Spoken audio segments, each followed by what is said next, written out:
Hello दोस्तों, मैं फिर आज आपके सामने के एजुकेशन क्लास की ओर से बायोलॉजी से संबंधित नेक्स्ट पार्ट लेकर आया हूँ, जो एग्ज़ाम की दृष्टि से बहुत ही इम्पोर्टेंट है। तो हम लोग आज पढ़ेंगे परिसंचरण तंत्र। ये क्या होता है? जो शरीर के अंदर जो भी चीज एक जगह से दूसरे जगह जाते हैं उसे परिसंचरण तंत्र के माध्यम से ही जाना पड़ता है। मोटा मोटी में समझ लीजिए। अब हम लोग जानेंगे किताबी की भाषा के अनुसार, अपने अनुसार कि किस तरह से होता है।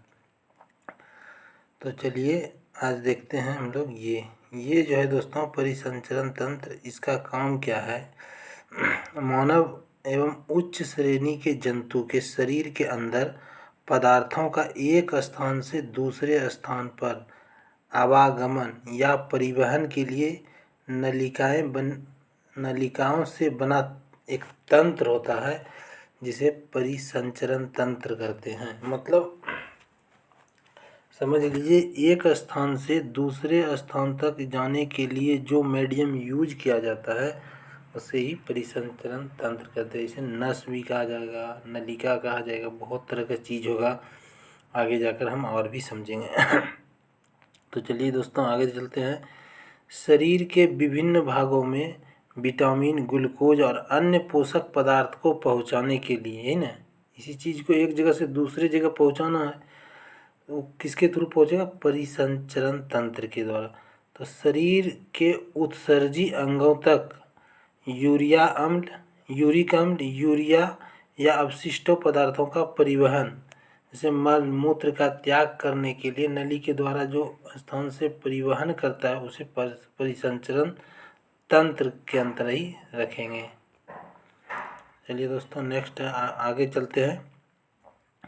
ऑक्सीजन का परिवहन फेफड़ों से ऊतक एवं कोशिका तक, ये भी उसी में आएगा दोस्तों। ऑक्सीजन हम लोग जो नाक के माध्यम से फेफड़ा तक पहुंचाते हैं और फेफड़ा के द्वारा जो ऑक्सीजन ब्लड में मिलाकर ऊतक तक पहुंचाया जाता है, ये किसके मीडियम से? परिसंचरण तंत्र के माध्यम से। अंतस्रावी ग्रंथियों से निकलने वाला हार्मोन लक्षित अंगों तक पहुंचना। जो हार्मोन हमारे शरीर से स्रावित होता है दोस्तों, वो उसको जहाँ पर जाना है वो भी किसके मीडियम से जाएगा? परिसंचरण तंत्र। एक वो जो ब्लड हो गया, ऑक्सीजन हो गया, अंत ग्रंथियों से निकलने वाले हार्मोन हो गया, ये सब जो आवागमन कर रहा है इधर से उधर, इसे क्या बोलते हैं? परिसंचरण तंत्र का जाल फैला रहता है पूरे शरीर में, जहाँ जिसकी ज़रूरत होता है वहाँ उसको पहुँचाया जाता है। तो चलिए आगे चलते हैं दोस्तों। परिसंचरण जो है तंत्र के 4 मुख्य घटक होते हैं। एक होता है रुधिर, जिसे ब्लड कहते हैं, फिर हृदय होता है दोस्तों, रुधिर वाहिनियाँ होता है और लसिका होता है। हम लोग चारों को अलग अलग पार्ट में जानेंगे। तो आज हम जो बताएंगे आपको ब्लड के बारे में पूरी डिटेल कहानी। आज ब्लड के बारे में हम लोग को जानना है। फिर नेक्स्ट हृदय जानेंगे, ब्लड से रिलेटेड ही ये सब है, लिम्फोसाइट, रुधिर वाहिनियाँ, ये आज हो जाएगा। तो ये बड़ा टॉपिक है दोस्तों, इसको नेक्स्ट पार्ट में देखेंगे। तो चलते हैं आगे की ओर। रुधिर संपूर्ण शरीर में पदार्थों का परिवहन करने वाला एक तरल माध्यम है। ठीक है दोस्तों, तो रुधिर जो होता है एक तरल माध्यम है। हृदय रुधिर को बहाने हेतु दाब प्रदान करने वाला एक पंप है। हृदय जो है रुधिर को बहाने के लिए एक पंप के भांति कार्य करता है, जिससे कि रुधिर को प्रेशर दिया जाए और वो एक स्थान से दूसरे जहाँ ज़रूरत हो वहाँ पर पहुँचा दिया जाता है दोस्तों। ठीक, पूरी तरह से समझ में आ रहा है दोस्तों आपको? आज हमने बताया कि आपको रुधिर के बारे में बताया जाएगा, ब्लड के बारे में आज पढ़ेंगे हम लोग। तो ब्लड क्या है दोस्तों, देखेंगे ब्लड क्या होता है। चलिए ठीक है दोस्तों। हाँ, रक्त शरीर के कुछ हिस्सों को एक दूसरे से जोड़ता है, इसीलिए इसे संयोजी ऊतक भी कहा जाता है। रक्त है जो दोस्तों शरीर के कुछ हिस्से को एक दूसरे से जोड़ता है, इसीलिए इसे संयोजी ऊतक कहा जाता है। ठीक, याद हो, सब ऑब्जेक्टिव टाइप का बनाया है दोस्तों। एक नंबर देखिए, रक्त का पीएच मान कितना होता है? 7.4। ये 4 है दोस्तों, 7.4 है। यह एक क्षारीय है दोस्तों। रक्त कैसा एक क्षारीय पदार्थ होता है। रक्त जो होता है, रक्त का वजन पूरे शरीर का 7% होता है दोस्तों, याद हुआ। रक्त पूरे शरीर का 7% है। अगर मान लीजिए किसी व्यक्ति का वजन 70 kg है तो रक्त उसमें कितना होगा, उसका 10% निकाल दीजिए, 7 kg, 7 लीटर मतलब। चलिए ऐसा माने, और रक्त की मात्रा लगभग 5 से 6 लीटर शरीर में पाए जाते हैं। आपको यहाँ तक हमको लगता है पूरी तरह से डिटेल समझ में आ गया दोस्तों। रक्त जो होता है दोस्तों प्लाज्मा तरल, जिसमें प्लाज्मा की तरल जो होता है 55%, जिसका रंग कैसा होता है, पीला होता है। कोशिका ठोस जिसमें 45% लाल रंग पाए जाते हैं। ये जो रक्त में प्लाज्मा होता है वो 55% होता है दोस्तों, जिसका रंग पीला होता है। कोशिका ठोस होता है जिसका 45% होता है, जिसका रंग लाल होता है। तो हम लोग जानेंगे आगे कि जो साइज होता है दोस्तों, इसमें WBC जो होता है वो RBC और प्लेटलेट्स तीनों का साइज होगा। तो इसमें सबसे बड़े आकार का जो होगा वो RBC होगा, WBC होगा, उसके बाद RBC होगा, उसके बाद प्लेटलेट्स सबसे छोटे आकार का होता है। कंपोजिशन ऑफ ब्लड का कंपोजिशन क्या है, प्लाज्मा कितना परसेंट है, वाइट ब्लड कितना परसेंट है, रेड ब्लड कितना परसेंट।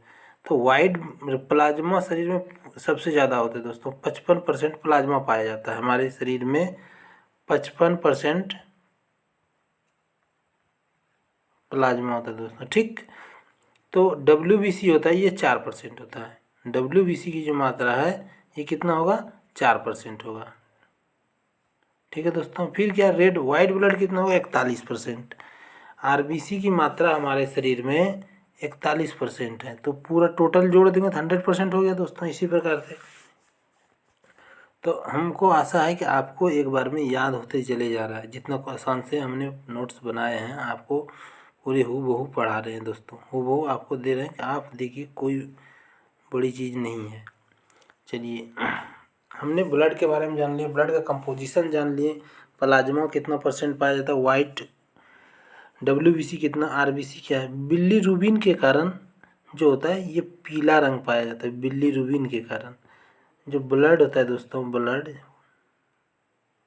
ब्लड डोनेट करने का किस दिन को मनाया जाता है, ब्लड दिवस। तो 14 जून को मनाया जाता है ब्लड डोनर दिवस, ठीक है दोस्तों। जिसमें कि प्लाज्मा 55% और कार्पोरेस होता है 45%, ठीक है दोस्तों। प्लाज्मा में भी तो अब बनेगा कितना का, प्लाज्मा जो 55% है उसमें वाटर 90% है। देख लीजिए तो वाटर कितना है, वाटर की मात्रा जो है ये 90% है, ठीक। प्रोटीन 7%, मिनरल्स 2.9% और ग्लूकोज 0.1%, ये ग्लूकोज की मात्रा है। प्लाज्मा का रंग कैसा होता है दोस्तों, ये पीला रंग होता है, याद रखिएगा दोस्तों। और प्लाज्मा में कितना परसेंट जल होता है, 90%। प्रोटीन कितना होता है, 7%।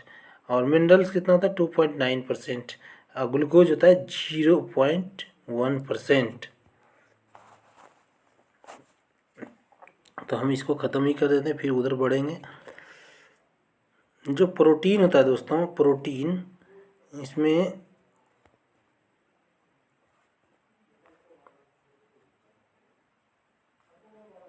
देख लीजिए दोस्तों, प्रोटीन में होता है, प्रोटीन में पाया जाता है फाइब्रोजेन, एल्यूमिनो, ग्लोबिन और प्रोथाइमोबिन, ये सब हमारे प्रोटीन हैं, हमारे प्रोटीन थे।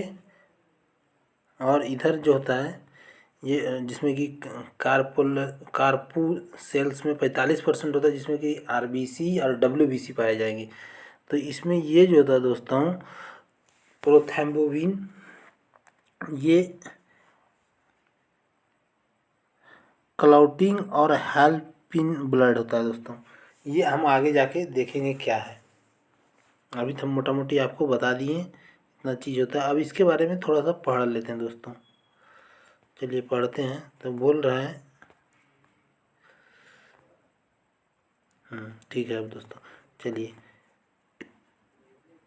एक एंटी क्लॉटिंग एजेंट हेपरिन के कारण नसों में रक्त का थक्का नहीं बनता है। आपको क्वेश्चन आएगा दोस्तों कि हमारे शरीर के अंदर रक्त थक्का किसके कारण नहीं होता है। तो एक हिपोरिन नामक एक एजेंट होता है, एंटी क्लॉटिंग एजेंट, जो कि हम ब्लड को हमारे नसों में जमने नहीं देता है दोस्तों। ठीक है दोस्तों, हिपोरिन का निर्माण कहाँ होता है, क्वेश्चन पूछ सकता है दोस्तों कि हिपोरिन का निर्माण कहाँ होता है। तो हिपोरिन का निर्माण लीवर में बनता है। इस प्रकार नेक्स्ट है दोस्तों, इस प्रकार नसों में रक्त का थक्का जमने से रोकने वाला अंग यकृत है। यहाँ पर 3 क्वेश्चन है दोस्तों, देखो तीनों इम्पोर्टेंट। नस में ब्लड को थक्का नहीं होने देता हिपोरिन। हिपोरिन का निर्माण कहाँ होता है, लीवर में। अब कहता है इस प्रकार से नसों में रक्त का थक्का होने से रोकने वाला अंग कौन सा होगा, तो यकृत होगा दोस्तों। चलिए नेक्स्ट चलते हैं। अब हम लोग पढ़ेंगे प्लाज्मा के कार्य, रोल ऑफ प्लाज्मा। जो प्लाज्मा हमारे शरीर में 55% पाया जाता है, उसका क्या काम है। तो उसका काम है दोस्तों कि रुधिर प्रवाह में सहायक होता है, थक्का जमाने में सहायक होता है, रक्त के पीएच मान पर नियंत्रण करता है। रक्त के जो जितना पीएच मान है उसको नियंत्रण भी करता है प्लाज्मा ही। शरीर के ताप का नियंत्रण करता है। ये सब काम है प्लाज्मा का। कार्पस सेल्स जो है, ये कनिका, इसका काम क्या है दोस्तों, देखते हैं आगे। ये रेड ब्लड जो आरबीसी होता है दोस्तों, ये रेड ब्लड कार्पुलस, आरबीसी लाल रुधिर कनिकाएं, और डब्ल्यूबीसी ये है दोस्तों डब्ल्यूबीसी श्वेत रुधिर कनिकाएं। अब इसमें भी होगा दोस्तों कि इथ्रोसाइटस जो होता है और ल्यूकोसाइटस। तो आरबीसी का आकार कितना होगा, कहाँ से कहाँ तक जाएगा। आरबीसी है दोस्तों 0.001 माइक्रोन मिलियन से लेके 4.5 से लेके 5.5 मिलियन तक। इसका आकार यहाँ है दोस्तों म्यू। और ये डब्ल्यूबीसी होता है, इतना ml होता है 0.001 से लेके 4000 से लेके 11000 तक। देख लीजिए ये डब्ल्यूबीसी है दोस्तों। ठीक, ये इक्वल इन द फीमेल्स और मेल्स। ये जो डब्ल्यूबीसी होता है मेल्स और फीमेल्स में इक्वल होता है दोस्तों। लेकिन ये आरबीसी जो होता है ये मेल और में अलग होता है और फीमेल में अलग होता है। फीमेल में होता है 4.5 से लेके 5 मिलियन तक, और मेल में होता है 5 मिलियन से लेके 5.5 मिलियन तक पाया जाता है। ये आरबीसी जो होता है दोस्तों मेल और फीमेल में अलग होता है। फीमेल में कितना बताएं 4.5 से लेके 5 मिलियन तक, अब मेल में होता है 5। देखिए दोस्तों हम और बड़ा कर दिए इसको। देखिए फीमेल में जो होता है इतना होता है दोस्तों और मेल में इतना होता है। ठीक, यही चीज़ डब्ल्यूबीसी में क्या होता है, वो अलग अलग होता है, अलग इक्वल होता है। डब्ल्यूबीसी में मेल फीमेल में इक्वल होता है, और डब्ल्यूबीसी 0.11 इतना मिलियन से लेके इतना तक होता है दोस्तों, 4000 से 11000 तक। क्लियर। अब चलते हैं फिर इधर। Average of RBC in males and females जो होता है, एवरेज एक मेल्स और फीमेल्स में होता है दोस्तों आरबीसी का, वो 5 मिलियन होता है। Total number of RBC in blood, जो टोटल आरबीसी होता है हमारे शरीर के ब्लड में कितना होता है, 25 से 30 ट्रिलियन तक। मीन्स इसको ऐसे बोल सकते हैं 30 × 10⁻12 इतना हम बोल सकते हैं इसको दोस्तों। ठीक है दोस्तों, ठीक है दोस्तों। अब जो हम बता रहे हैं कार्पासोल्स के बारे में, इसको कनिकाएं कहते हैं कार्पासोल्स के। प्लेटलेट्स, ये दोस्तों बिम्बाणु होता है जिसको थ्रोम्बोसाइट्स। प्लेटलेट्स जो होता है दोस्तों 0.001 से लेके 1.52 इतना लाख होता है। 1.5 लाख से 4.5 लाख, मतलब बोल सकते हैं 1.5 से 4.5 लाख तक के प्लेटलेट्स पाए जाते हैं। और जो इसका तीनों का रेशियो होगा दोस्तों, आरबीसी, डब्ल्यूबीसी और प्लेटलेट्स का, तो आरबीसी होगा 600, डब्ल्यूबीसी 1 और प्लेटलेट्स 40। ठीक है दोस्तों, एक एक करके हमने आपको ब्लड के बारे में पूरा चीज़ बता रहे हैं। आज ब्लड का हम डीएनए कर रहे हैं, एक प्रकार से बोल सकते हैं कि ब्लड का डीएनए कर रहे हैं। तो वो आरबीसी इन ब्लड के बारे में देखेंगे, आरबीसी इन बॉडी। आरबीसी की कमी के कारण क्या रोग होगा, आरबीसी जब हमारे शरीर में अधिक होगा तो क्या रोग होगा। आरबीसी की कमी के कारण एनीमिया, अरक्तता होता है दोस्तों, ठीक, जिसे ल्यूकोमेनिया है। और आरबीसी अगर अधिक हो जाएगा तो पोलीसाइथोमिन प्लस ल्यूकोमेनिया, जो ब्लड कैंसर होता है, ल्यूकोमेनिया ब्लड कैंसर होता है दोस्तों। और जब आरबीसी कमी होगा तो एमीनिया और ल्यूकोपीनिया, ये बीमारी होता है। आरबीसी की कमी के कारण ये दोनों होता है, आरबीसी की वृद्धि के कारण ये होता है दोस्तों। तो आपको याद हो गया, आरबीसी की कमी के कारण एनीमिया होता है और आरबीसी की वृद्धि के कारण पोलीसाइथोमिनिया होता है। अब डब्ल्यूबीसी है दोस्तों, ये यहाँ पर डब्ल्यूबीसी था, डब्ल्यूबीसी की कमी के कारण होता है ल्यूकोमेनिया, और डब्ल्यूबीसी की कमी होता है ल्यूकमेनिया, जिसे ब्लड कैंसर कहते हैं। ठीक, अब ये प्लेटलेट्स भी है दोस्तों, प्लेटलेट्स की कमी के कारण क्या होता है देखते हैं।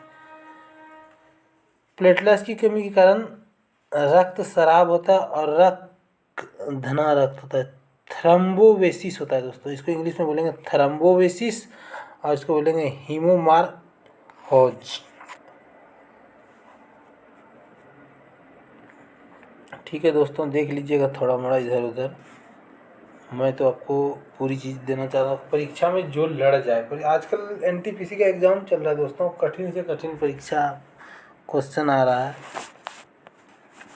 कुछ भी क्वेश्चन पूछ रहा है। इसलिए आजकल जो लड़का नंबर ऑफ एलिमेंट है किसी भी एग्ज़ाम में इतना ज़्यादा हो रहा है, उसको मतलब परीक्षा से आउट करने के लिए क्वेश्चन का लेवल बहुत ऊपर चला गया। तो इसीलिए तैयारी कीजिए पूरी सब्जेक्टिव वाइज, कहाँ से आएगा क्वेश्चन अब मुश्किल हो रहा है। चलिए पढ़ते हैं आरबीसी के बारे में।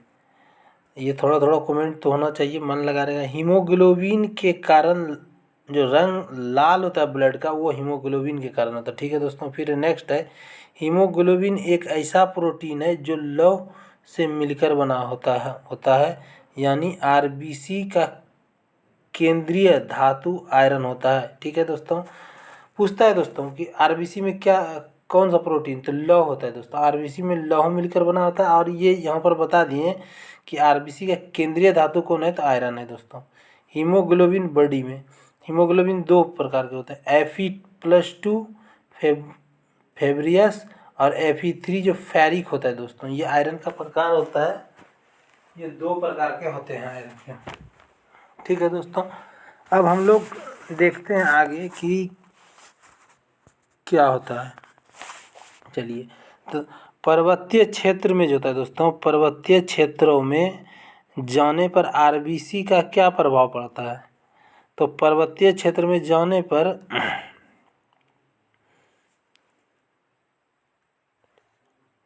पर्वतीय क्षेत्रों में जाने पर ये क्या, एरिथ्रोपाइटिन, ये EPO नामक हार्मोन बनती है, जिससे लाल रक्त कोशिकाओं की संख्या बढ़ जाती है।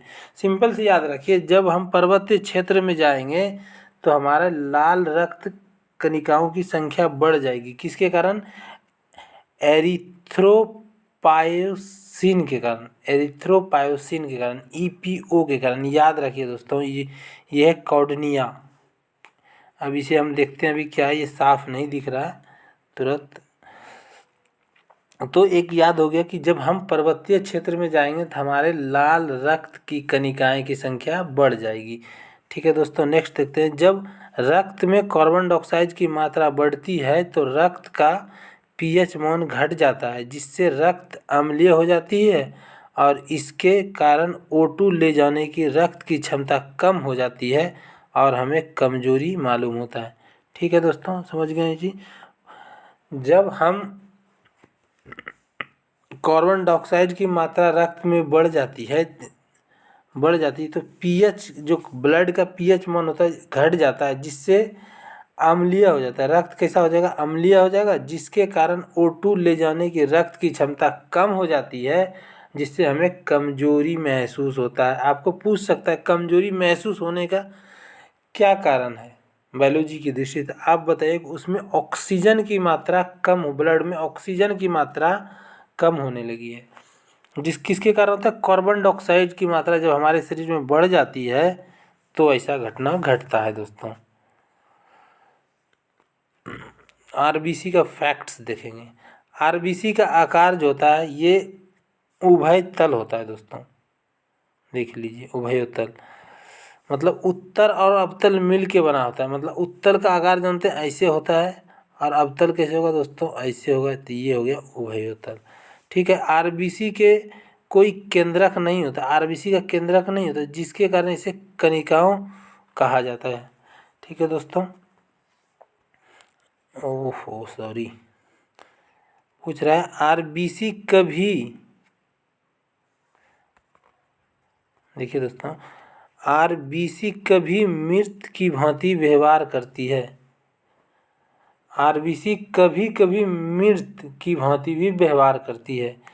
नोट में देखिएगा दोस्तों, ऊंट और लामा एक ऐसा अपवाद है, ऊंट और लामा एक ऐसा अपवाद है दोस्तों, जिसमें आरबीसी का केंद्रक नहीं होता। ठीक है दोस्तों। चलिए, आरबीसी श्वसन में भाग नहीं लेते हैं क्योंकि माइटोकॉन्ड्रिया इसमें अनुपस्थित होता है। आरबीसी में माइटोकॉन्ड्रिया उपस्थित नहीं होता, जिसके कारण वो श्वसन में भाग नहीं लेते हैं। आरबीसी का जीवन काल 20 से 120 दिन तक होता है। आरबीसी लाल अस्थि मज्जा में बनता है। क्वेश्चन पूछेगा दोस्तों, आरबीसी का दिन लाइफ कितना है, आरबीसी का जीवन काल क्या है, आरबीसी का निर्माण कहाँ होता है, ये सब क्वेश्चन आता है दोस्तों। ठीक। लाल अस्थि मज्जा केवल 2 हड्डियों में पाए जाते हैं, एक रीढ़ की हड्डियाँ और एक फीमर में। अब देखिए दोस्तों, हड्डी अस्थि मज्जा में तो पाए जाते हैं, लेकिन ये कौन सा हड्डी है दोस्तों? तो 2 ही जगह इसका निर्माण, रीढ़ की हड्डी और फीमर में अस्थि मज्जा पाए जाते हैं, जिसके कारण वहीं पर आरबीसी का निर्माण होता है दोस्तों।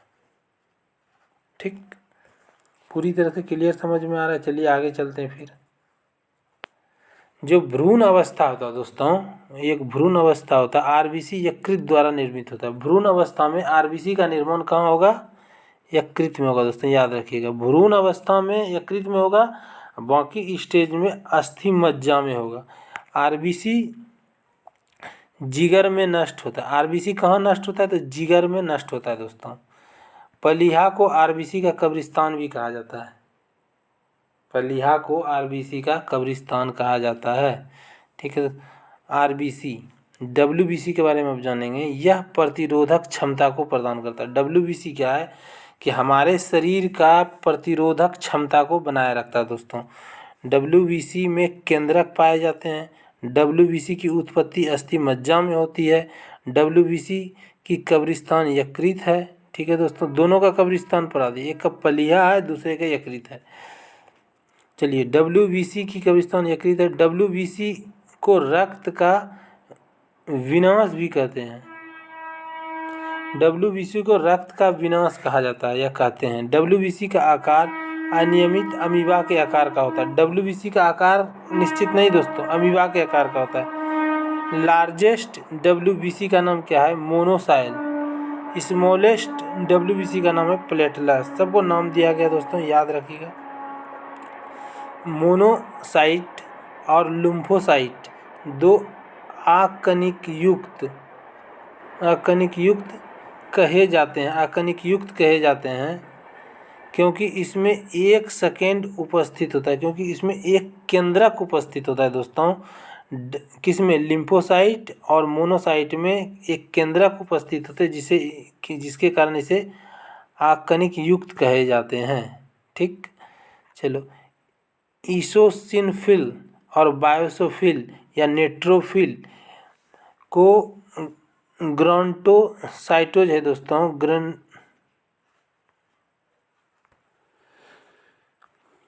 हाँ तो दोस्तों, ये जो ईसिनोफिल और बासोफिल, नेट्रोफिल और ग्रेनुलोसाइट को कहा जाता है, क्योंकि इसमें एक से ज़्यादा केंद्रक पाए जाते हैं। ये केंद्रक के आकार पे नाम हो, इसमें एक केंद्रक पाया जाता है तो अनिकेले कर दिया। इसमें दो केंद्रक एक से ज़्यादा पाया जाता है, ग्रेनुलोसाइट कहा गया। अब जो दोस्तों है बायोफिल्स पूरे WBC का, जितना पूरे शरीर में WBC है उसका 0.5 से लेकर 2% तक होते हैं। इस प्रकार की संख्या के आकार पर WBC का सबसे छोटा भाग बेसोफिल होता है। इस प्रकार के परसेंटेज के आधार पर सबसे जो छोटा होता है वो बेसोफिल होता है दोस्तों। अब पढ़ेंगे हम लोग WBC एवं एलर्जी। कभी कभी न्यूट्रोफिल पूरी कोशिका को ना खाकर उसके कोशिका द्रव्य को सोख लेता है, जिससे बैक्टीरिया मर जाते हैं और हमें इम्यूनिटी प्रदान होती है। इससे सीलेट ड्रिंकिंग अथवा कोशिका पिनिपत कहा जाता है। न्यूट्रोफिल जो दोस्तों, ये जो नेट्रोफिल है, नेट्रोफिल फाइकोसिलेट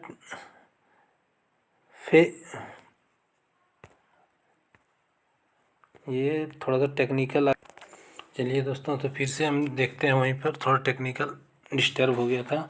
नेट्रोफिल्स और फाइकोसाइटोसिस और पिनोसाइटोसिस, ये जो है हमारे बीच में पिनोसाइटोसिस के द्वारा इम्यूनिटी को प्रदान किया जाता है। आपको क्वेश्चन पूछेगा कि इम्यूनिटी को कौन प्रदान करता है, तो क्या बताएंगे हम?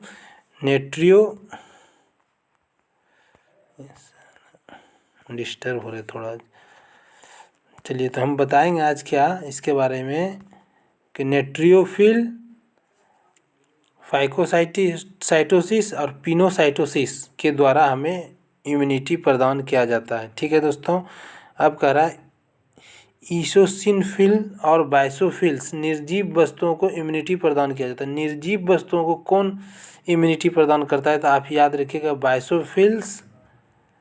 बासोफिल्स और इओसिनोफिल्स। ठीक है दोस्तों, आप नाम को याद कीजिएगा और नेट पर जाकर आप भी देख लीजिए, थोड़ा सा आपको क्लियरिटी होने के लिए।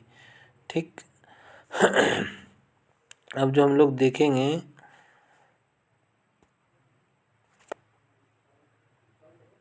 चलिए दोस्तों, ठीक।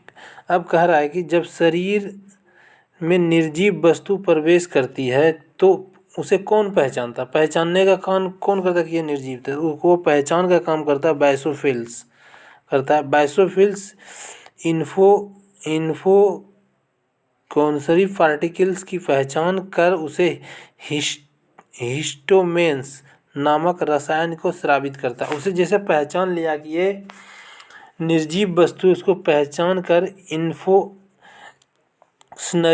पार्टिकल्स की पहचान कर उसे हिस्टोमेन नामक एक रसायन स्रावित करता है। इससे क्या होता है? इथोसिनोफिल नामक सक्रिय होता है, जिससे एलर्जी होती है, जिसके कारण धूल कण बाहर निकल जाता है। ये इसका इतना काम था दोस्तों। अब न्यूट्रियोफिल वायरस को छोड़कर शुद्ध सजीव से इम्यूनिटी प्रदान किया जाता है। ये अब देखते हैं ये दोस्तों, जैसे कि हमारे शरीर की बैक्टीरिया प्रवेश करता है, हमारे शरीर में जैसे बैक्टीरिया प्रवेश किया करता है, तो न्यूट्रियोफिल उसे आसानी से अपनी ओर आकर्षित करता है और फिर वह दूसरी चरण में बैक्टीरिया को निगल खा जाता है, मतलब निगल जाता है, जिसके कारण न्यूट्रियोफिल को कोशिका भक्षक भी कहा जाता है। न्यूट्रियोफिल को क्या जाता है, या फाइगोसाइटिस कहते हैं या कोशिका भक्षक कहते हैं। अब हम लोग जानेंगे इम्यूनिटी के बारे में दोस्तों। इम्यूनिटी के देखिए, ये इम्यूनिटी है एंटीजन और एंटीबॉडी। तो एंटीजन क्या होता है? प्रतिजन। हमारे शरीर में जो भी हानिकारक या बाह्य कण आते हैं उसे एंटीजन कहते हैं। जैसे कोरोना, निपो, जीका एंटीजन के उदाहरण है दोस्तों। ठीक। एंटीबॉडी होता है हमारे शरीर के जो भी एंटीजन आते हैं उससे लड़ने के लिए हमारे शरीर में एक एंटीबॉडी नामक प्रोटीन बनता है। WBC के बारे में जानते हैं। WBC प्रोटीन जो WBC लिम्फोसाइट से बनता है। ठीक है दोस्तों, टीका लगाने का मुख्य लक्ष्य क्या है? मेमोरी सेल को विकसित करना। जैसे कोरोना का टीका लगा रहा था तो उसका कारण क्या था? हम अपने शरीर में मेमोरी सेल को विकसित करना चाहते हैं जिससे हमें बचाव किया जा सके। प्लेटलेट्स है। प्लेटलेट्स सबसे छोटी रुधिर कणिकाएं होते हैं दोस्तों, और यह रक्त को थक्का जमाने में सहायता करती है। ऊतक से रक्त के बहाव को रोकने के लिए सुरक्षा की टोपी बनाने के लिए भी प्लेटलेट्स घाव के चारों ओर इकट्ठे हो जाते हैं जिससे ब्लड रुक जाता है दोस्तों। चलिए प्लेटलेट्स है लास्ट। अब प्लेटलेट्स का आकार अनियमित होता है। प्लेटलेट्स का आकार कोई नियमित नहीं दोस्तों, अमीबे के आकार के ये कणिकाएं होते हैं, इसीलिए ये केंद्रक रहित होता है। प्लेटलेट्स में केंद्रक नहीं होता, याद रखिएगा दोस्तों। इसका जीवन काल 1 सप्ताह होता है। इसकी उत्पत्ति अस्थिमज्जा में होता है दोस्तों, और इसका भी कब्रिस्तान पलिया है। सभी का उत्पत्ति कहाँ होता है दोस्तों? बता दिए हम। सिर्फ शिशु का उत्पत्ति भ्रूण काल में होता है, और कहाँ भ्रूण काल में किसके? यकृत के कारण होता है, और बाकी सबका मृत्यु भी बताएं, पलिया, तितली, कब्रिस्तान किया जाता है। ये हमने पूरी चीज़ आज आपको बता दिया। मोटा मोटी आपको समझ में आ गया। आप इसे देखिए और अपने दोस्तों के बीच में शेयर कीजिए। ब्लड से संचरित पूरे शरीर में जो भी हलचल हो रहा है उसके बारे में आपको पूरी गूढ़ ज्ञान मिल जाएगा। तो हम आशा करते हैं दोस्तों आपको पूरी तरह से समझ में आया होगा, और हमने समझाने की पूरी तरह से प्रयास किया। आप इसे अधिक से अधिक शेयर कीजिए, लाइक कीजिए और कमेंट कीजिए। जो समझ में नहीं आएगा हम फिर से उसे समझाने का प्रयास करेंगे। चलिए दोस्तों, थैंक्स। जय हिंद दोस्तों। अभी नेक्स्ट जो हम बताएंगे, अब बताएंगे हृदय के बारे में।